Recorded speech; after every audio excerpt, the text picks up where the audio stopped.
Sejam muito bem-vindos a mais um episódio do nosso podcast Trabalhamos Como Temos.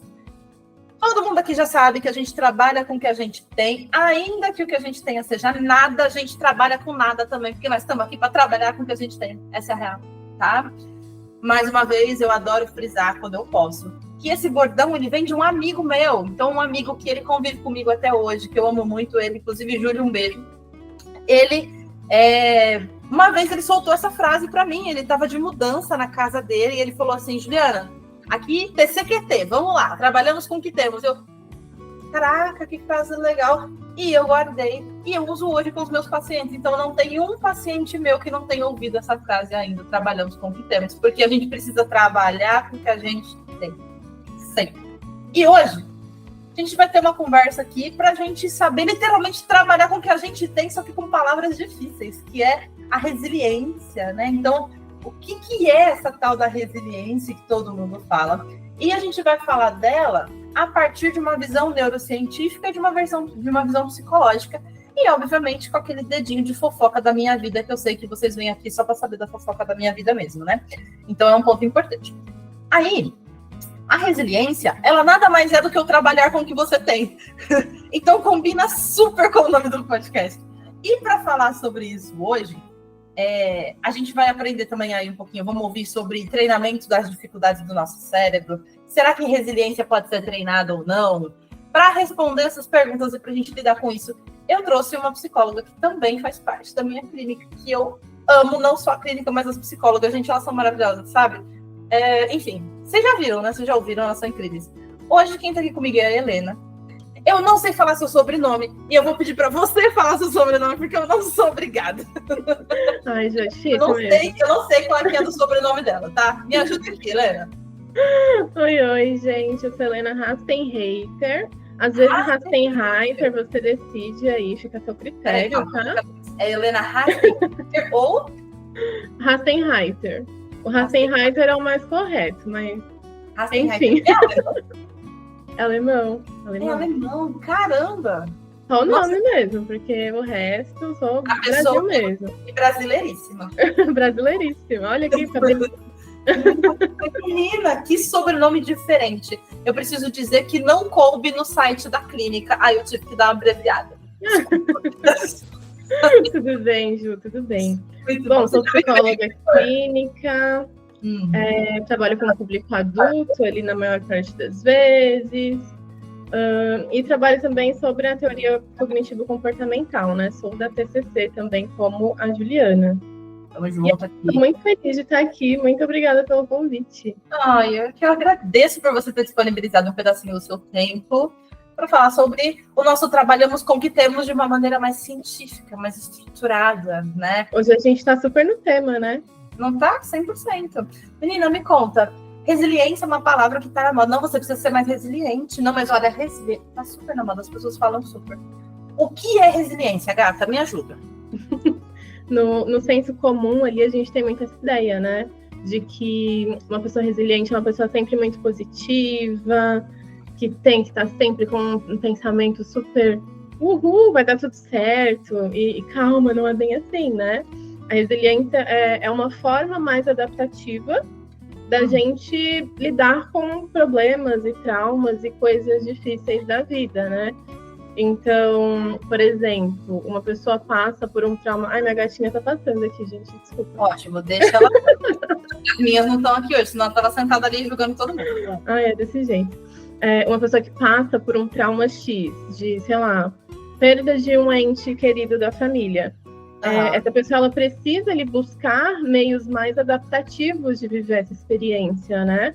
E nem sempre vai ser um pensamento super otimista, a gente vai falar um pouquinho mais sobre isso, mas eu acho que o primeiro passo é a gente entender que a gente passou por um problema e entender que a gente precisa ali arrumar algum jeito de resolver essa questão. Às vezes não resolver, né? Mas já agir de forma mais adaptativa diante disso. Então, no geral, resiliência é isso, assim, é você agir adaptativamente diante de traumas. Tá, agir de maneira adaptativa não quer dizer que eu não vou sentir nada e vou dar conta de tudo. Exatamente, é o que a gente pensa, né? Nossa, o fulano é super resiliente, olha como ele tá super positivo diante dessa tragédia que aconteceu. E não, gente, nem sempre é desse jeito. E essa resiliência, ela vem muito do que a gente já viveu também, né? Então, vem muito das experiências que a gente já passou ao longo da vida, e o nosso cérebro foi ali se adaptando para a gente conseguir lidar com traumas mais adaptativamente e melhor no futuro. A gente vai falar mais sobre isso na frente aí. Tá. Quando você usa a palavra adaptativa, é de adaptação mesmo. É assim, eu estou numa situação... deixa eu ver, eu acho que eu posso dar um exemplo de água, né? Então, a água, ela sai de um frasco redondo e ela passa para um frasco quadrado e ela não mantém o mesmo formato. Se eu virar a água que está dentro de um copo redondo no copo quadrado, ela fica quadrada, né? Isso é adaptativo. Confere? Na física a gente tem esse termo para descrever justamente isso, né? Um corpo ali que se deforme, ele consegue ele voltar à forma original.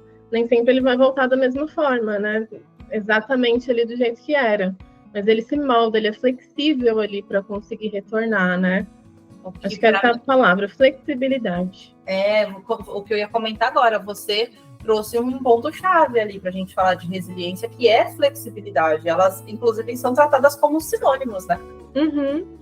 Exatamente.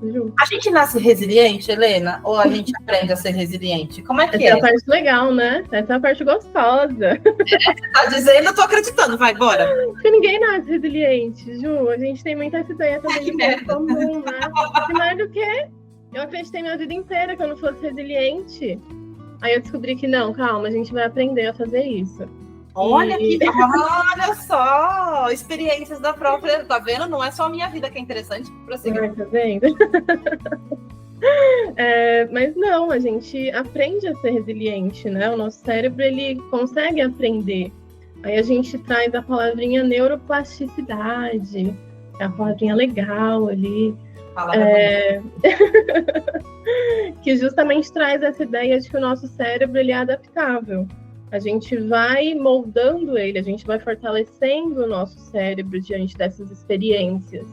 Então, quanto mais pequenos estressores a gente passa ali durante a vida, melhor a gente vai estar preparado para lidar com isso futuramente, né? Então, justamente essa questão assim, de fortalecer, ter atitudes positivas, adaptativas, para a gente conseguir fortalecer o nosso cérebro, para que ele entenda como isso funciona e, posteriormente, ele se adapte aos traumas, às situações até piores que forem vir. Então, você está me dizendo que quando a gente fala que o cérebro ele pode mudar, o cérebro ele pode fazer, ou ele pode aprender, é isso? Ele pode aprender, literalmente ele aprende com essas situações horrorosas da vida? Pois é, legal, né? Legal, né? Muito. Acho que você vai saber falar de neuroplasticidade melhor do que eu, mas é basicamente isso. O cérebro ele é dinâmico, né? Ele aprende com as nossas quedas, com as nossas alegrias. E tem uma analogia que eu gosto de fazer, que é de comparar o cérebro com o músculo. Então, quanto mais você mexe ali no músculo, quanto mais você tá ali botando carga no músculo, mais ele vai crescer. E é assim com o cérebro também. Quanto mais você der estímulos para ele, mais ele vai se fortalecer, né?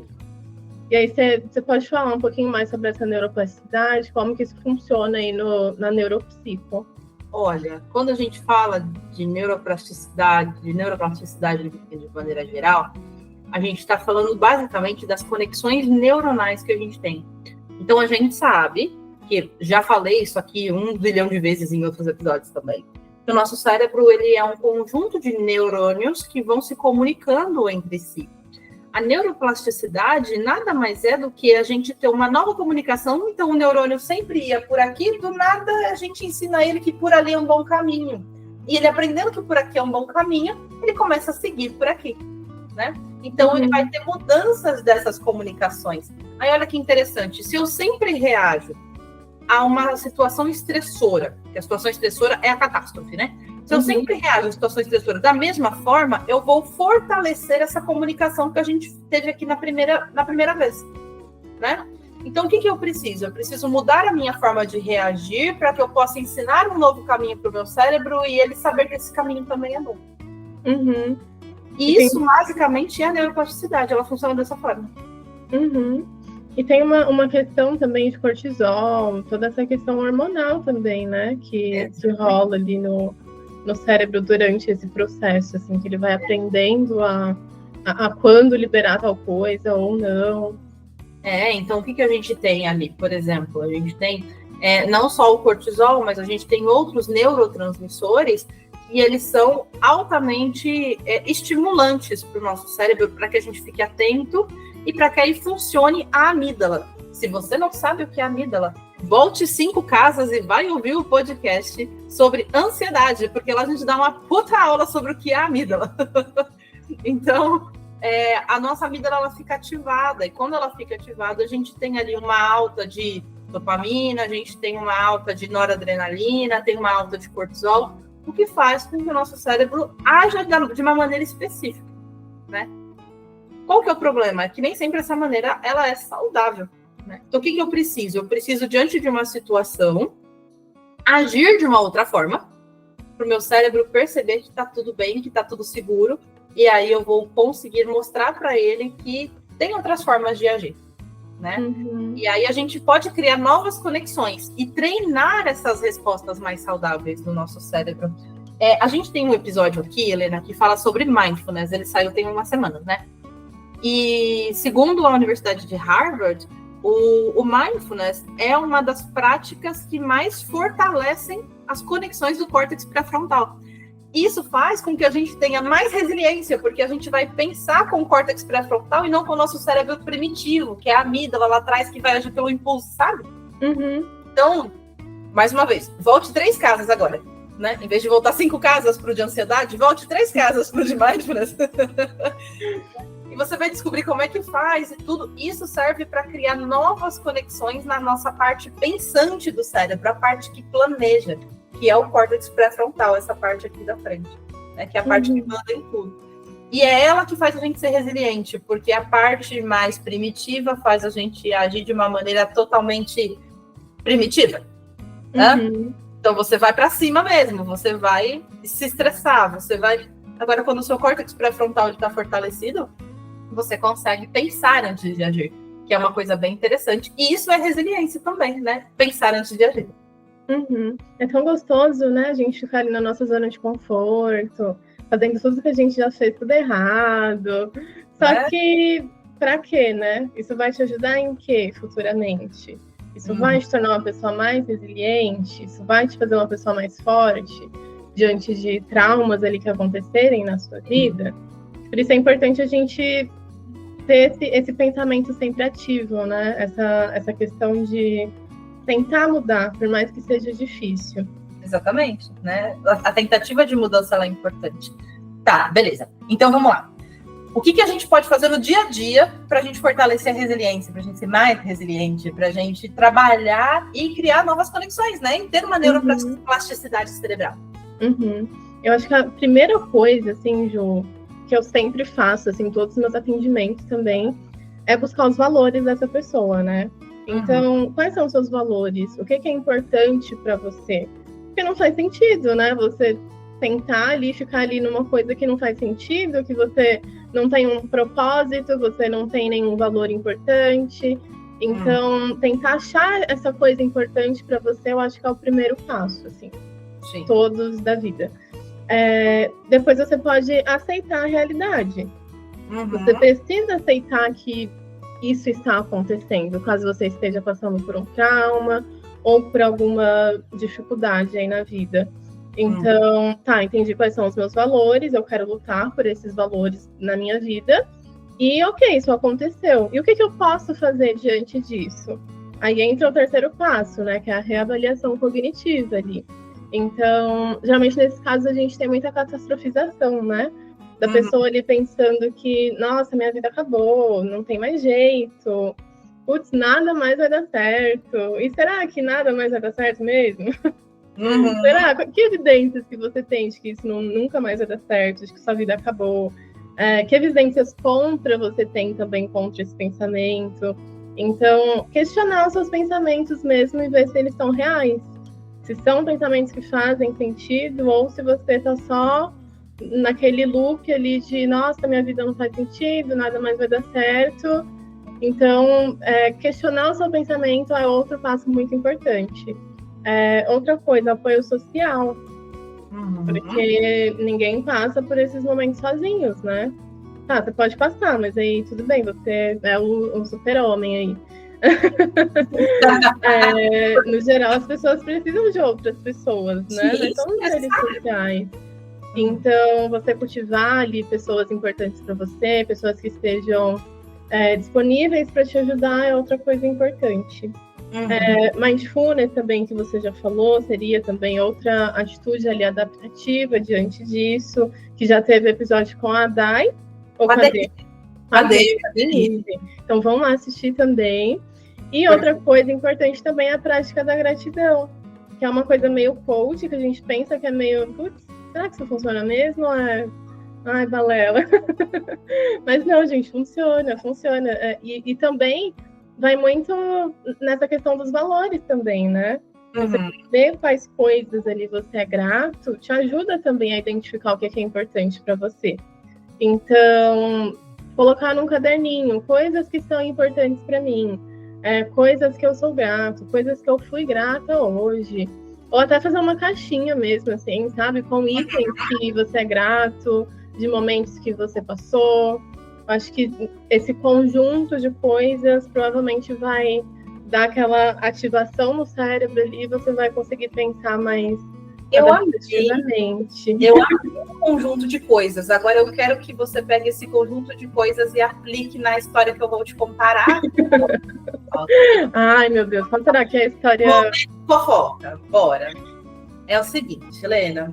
Hoje eu tenho 35 anos, nós estamos gravando esse episódio em fevereiro. Mês que vem, em março, eu faço 36. E aí, teve um momento ali da minha vida que eu fui casada por um longo tempo, né? Então, assim, Juliana, por que você se casou? Então, eu me casei porque eu era uma pessoa religiosa e não é nem porque eu amava a pessoa com quem eu estava. Era simplesmente porque ele era uma pessoa de Deus e era uma pessoa boa para mim, pelo menos é o que todo mundo dizia. E eu me casei com 18 anos. O quanto de resiliência uma pessoa de 18 anos tem? Pois é, nenhuma. Pelo menos na minha cabeça, para mim, eu não tinha nenhuma, mas tudo bem. Eu já tinha passado por alguns traumas complicados, assim, na minha vida. Então, por exemplo, eu vi o meu pai indo embora, abandonando literalmente a família. Então, meu pai, a gente descobriu que ele tinha uma outra família 3 anos antes de eu casar, e em outro estado, né? Então, eu acho que o primeiro ponto, assim, para eu ser uma pessoa resiliente, veio de eu não manter o comportamento que a minha mãe esperava. Porque a minha mãe, ela esperava muito que eu não me casasse, porque homem não presta, né? Não que homens prestam. Alguns prestam. Aqueles que fazem terapia prestam. A gente precisa repensar esse caso. Mas isso é a minha opinião. E aí... Olha esse pensamento dicotômico aí, hein? Ah, sim, sem dúvida. Eu vou 8 ou 80 para esse tipo de situação. Entendo. Mas aí, a minha mãe, ela não queria que eu me casasse, porque homens só fazem a gente sofrer, enfim, uma situação toda. E aí, mesmo assim, eu decidi que eu iria me casar com 18 anos e eu casei. Esse relacionamento não foi um bom relacionamento. Não foi. Foi um relacionamento muito difícil, porque foi um relacionamento que me gerou muitos traumas, né? Então, por exemplo, eu não só tive situações de abuso psicológico, mas de abuso sexual, de abuso físico. Então, foram situações muito complexas que eu passei nesse relacionamento. E chegou um determinado momento, principalmente depois que eu comecei a estudar psicologia, e aí eu entendo por que algumas religiões não deixam que mulheres estudem, faz todo sentido para mim, porque a gente descobre o mundo e aí a gente quer ir embora. Mas eu vi, assim, comecei a estudar e eu vi que realmente não era interessante eu manter este relacionamento, né? Então eu comecei a querer sair do relacionamento. E ele foi extremamente abusivo comigo nos momentos em que eu pensava em me divorciar ou qualquer coisa do tipo, porque ele apelava para algumas questões do tipo, você é uma mulher gorda, você nunca vai arrumar ninguém, né? Ninguém nunca vai querer alguém com a sua personalidade, porque você é uma pessoa difícil. Então, eu ouvi muito que eu era uma pessoa difícil. E mesmo diante dessas circunstâncias, eu tentei me divorciar e consegui. Então, em 2016, eu me divorciei. E dali em diante, eu decidi que eu não ia encontrar mais ninguém, eu não queria mais saber de ninguém, eu não queria mais nada, eu ia tocar no vida e ficar de boa. E aí, em 2018, eu conheci meu atual marido. Então, 2 anos depois, eu conheci o Vini. Sim, ele faz terapia. E um pouco importante. E ele é uma pessoa muito importante para mim. Ele é totalmente diferente do meu ex-marido. Uhum. E eu acho que esse relacionamento, ele foi um divisor de águas para mim, porque talvez sem ele eu não conseguiria entender muitas coisas. E o meu cérebro não conseguiria aprender muitas coisas, principalmente a meu respeito. E aí hoje, tá tudo bem, o meu relacionamento é um bom relacionamento, a gente convive muito bem, a gente tá junto há 7 anos, né? 2018 pra cá, a gente tá junto há 7 anos.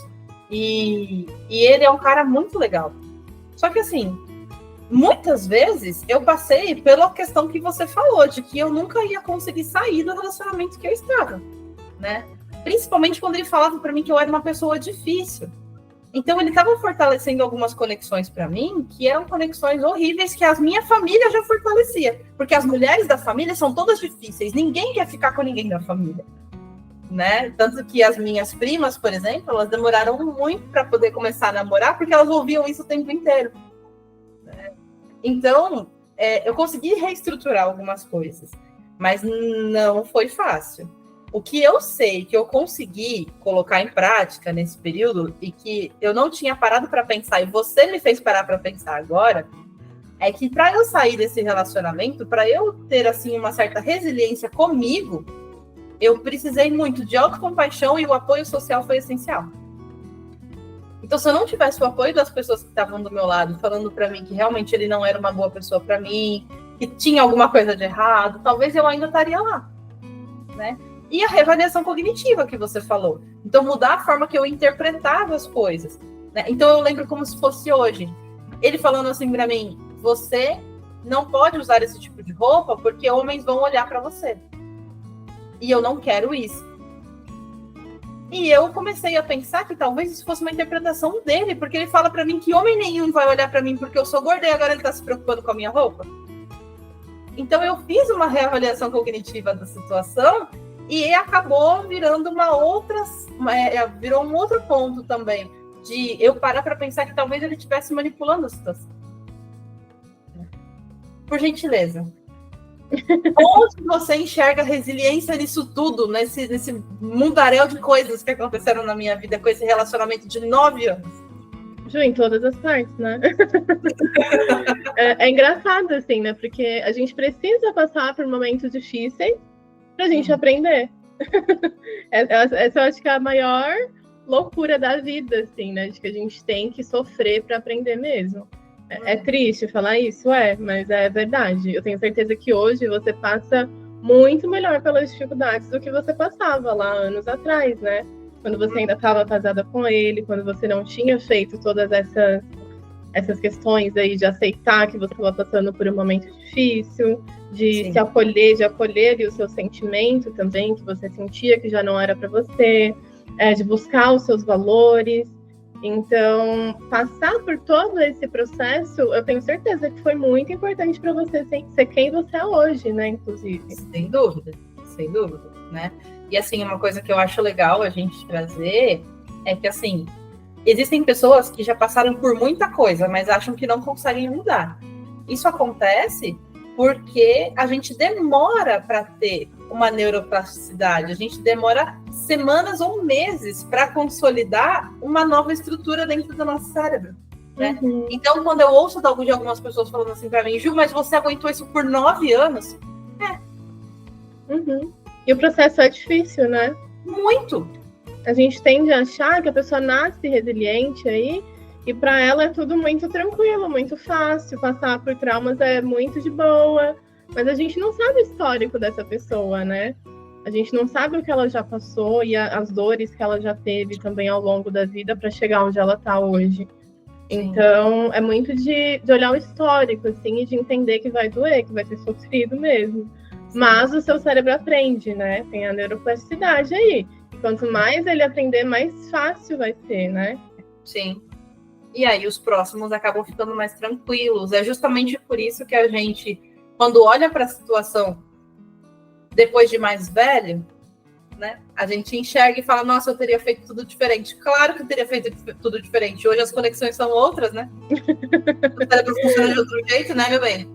Como se você não tivesse passado por esse período depois do trauma até hoje, né? Acabou, sua vida acabou ali e voltou só agora. Exatamente. Mas é isso, né? A vida, o nosso cérebro, ele é feito de experiências, de coisas que a gente passa, que a gente vive. Então, até essa questão de dar um significado também para essa dor, né? Então, se você estiver passando por um trauma, algum problema atual, encontrar um significado nisso é importante também. Nem que seja um significado mínimo, mas entender ali no que isso pode te ajudar. Nem que seja, putz, isso vai me ajudar a ser mais forte no futuro.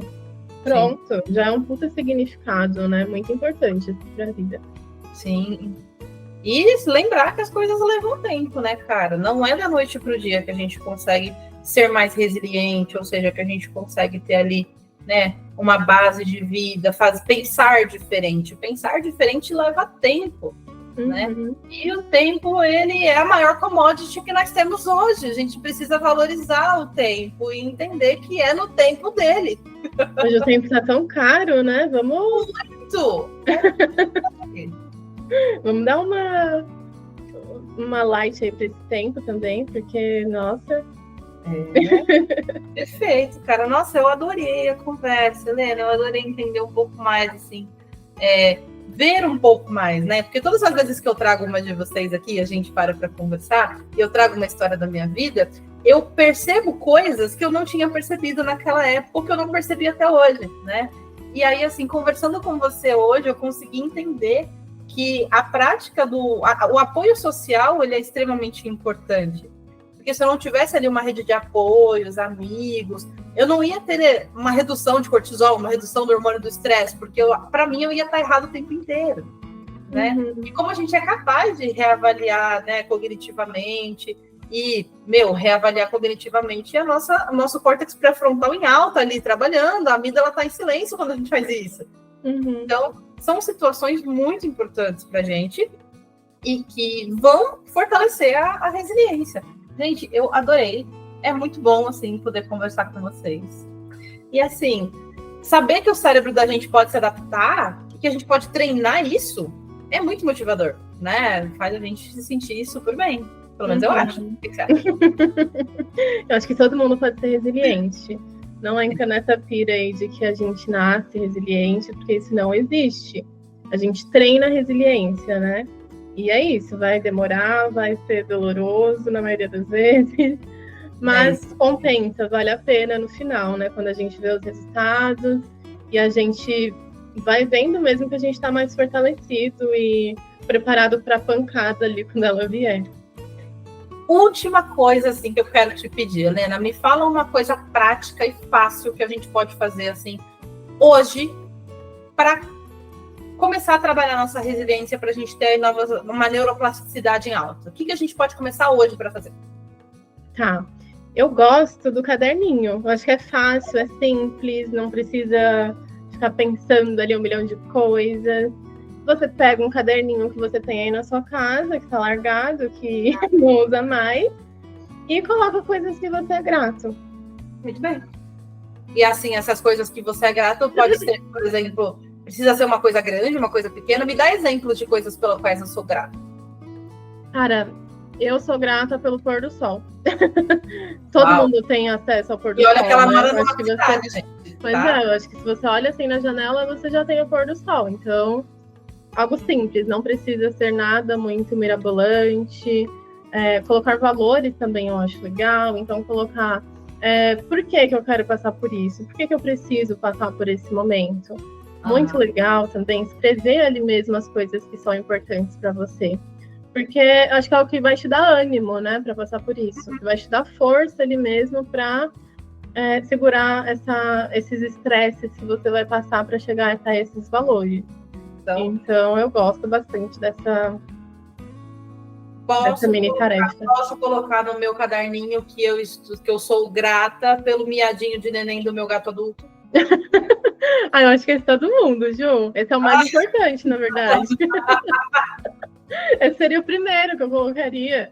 Primeiro, eu sou grata ao miadinho de neném do meu gato adulto, porque meu gato tem ali seus 7 anos e o gato mia assim. Geralmente é a primeira coisa que as pessoas colocam, né? Alguma coisa relacionada ao pet, assim, isso é muito legal. É verdade. E aí, considerando que Helena tem pets, que Helena também é a senhora dos gatos, vamos voltar aqui para a gente falar sobre a importância dos pets junto com você. Nossa, vamos! Eu quero. Bora marcar para a gente falar sobre a importância dos pets e como eles podem ajudar a gente a organizar o nosso cérebro, como eles podem servir de motivação para a gente estar aqui. Olha que tema legal. Já tô ansiosa, Ju. Bora falar de pet. E hoje... hoje ficamos com a resiliência. E a gente não pode esquecer que trabalhar com que a gente tenha uma jornada, assim como a resiliência também é. E ninguém precisa fazer isso sozinho, por isso que a gente está aqui, mostrando algumas coisas legais para vocês. Compartilhe o episódio com quem você quiser. Antes que eu esqueça, nosso Instagram, o Instagram da nossa clínica, que é psicologia.neuromaria, está à disposição. Lá a gente tem outros conteúdos, inclusive tem coisas fofíssimas com a Psicóloga, que é a minha gata, e o Instagram da Helena. Helena, você quer deixar seu Instagram? Eu quero, pode deixar. Por favor, então me conte. Ela tem um sobrenome difícil, por favor, acompanhe o sobrenome dela no título deste vídeo, vai. Não, mas calma. O meu é @psielenahasten, tá abreviado, tá? Hasten, muito bem, tá abreviado. Hasten, é isso, gente. Então, se vocês quiserem, também segue a Helena, então Psielenahasten. Um amor, linda, maravilhosa, gente, eu adoro conversar com ela, você sabe, é tão fluida, é tão legal. Eu também adoro, Ju. Muito bom. Então, vejo vocês na próxima. Muito obrigada. Helena, foi um prazer. Até a próxima falando de pets. Que eu já tô... Já tô ansiosa. Tchau, gente. Obrigada.